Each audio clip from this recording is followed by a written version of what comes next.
പ്രിയപ്പെട്ട പ്രേക്ഷകരെ, ഇനി സായ്കുമാർ കൂടി നമുക്കൊപ്പം ചേരുന്നുണ്ട്. സായ്കുമാർ, ഈ ദില്ലിയിലെ പ്രതിഷേധത്തിൽ ഇരുവരെയും BJP-യിൽ നിന്ന് അങ്ങനെ വ്യക്തമായ എതിർ ശബ്ദങ്ങളൊന്നും ഉയർന്നു കേട്ടിരുന്നില്ല.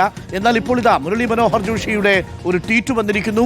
അതിൽ ദില്ലിയിൽ ഈ വിദ്യാർത്ഥികൾ ഉയർത്തുന്ന ആവശ്യങ്ങൾ ന്യായമാണെന്നും അത് ജെനുവിനാണെന്നും ഒരു അനുതാപപൂർവമായ നിലപാടാണ് ഇതിനോട് വേണ്ടതെന്നുമാണ് പറഞ്ഞിരിക്കുന്നത്.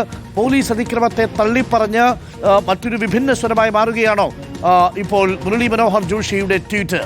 സായ്കുമാർ.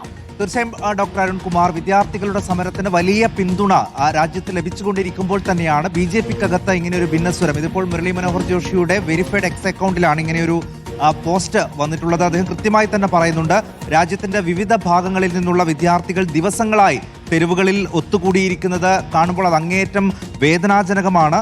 പരീക്ഷാ സമ്പ്രദായത്തെക്കുറിച്ചുള്ള അവരുടെ ആശങ്കകളും ആകുലതകളും എല്ലാം ന്യായമാണ്. അതിന് ശാശ്വതമായിട്ടുള്ളൊരു പരിഹാരം കണ്ടെത്തണം.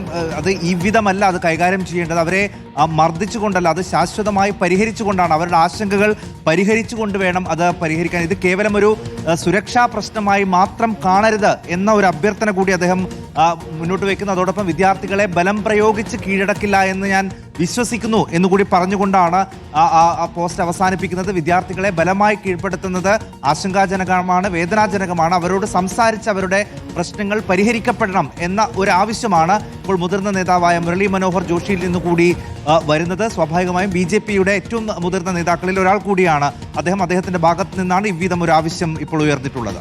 അപ്പോൾ അങ്ങനെ ആദ്യമായി കേന്ദ്രമന്ത്രിസഭയെ നയിക്കുന്ന BJP-ക്കുള്ളിൽ നിന്ന് തന്നെ ഇപ്പോൾ മറ്റൊരു ശബ്ദം കേട്ടു തുടങ്ങിയിരിക്കുന്നു.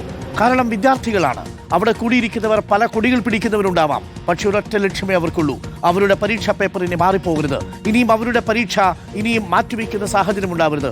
14 ജീവനുകളാണ് ഒടുങ്ങിയത്. പ്രിയപ്പെട്ട പ്രേക്ഷകരെ, ആ 14 പേരും വിദ്യാർത്ഥികളായിരുന്നു. നീറ്റ് പരീക്ഷ എഴുതിയ വിദ്യാർത്ഥികളാണ്. ആ വിദ്യാർത്ഥികൾക്കാണ് ജീവൻ നഷ്ടപ്പെട്ടത്.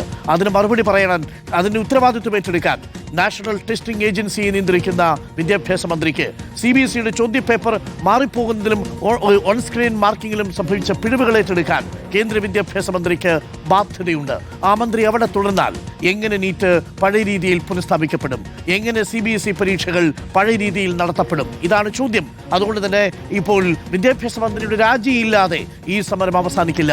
രാജിവെക്കില്ലെന്ന് വിദ്യാഭ്യാസ മന്ത്രി, രാജിവെപ്പിക്കില്ലെന്ന് നരേന്ദ്രമോദി, വെപ്പിച്ചേ അടങ്ങൂ എന്ന് പ്രതിപക്ഷം. ഇപ്പോഴും പാർലമെന്റിൽ വരുന്നില്ല പ്രധാനമന്ത്രി എന്നതാണ് ഏറെ ഖേദകരമായ കാര്യം.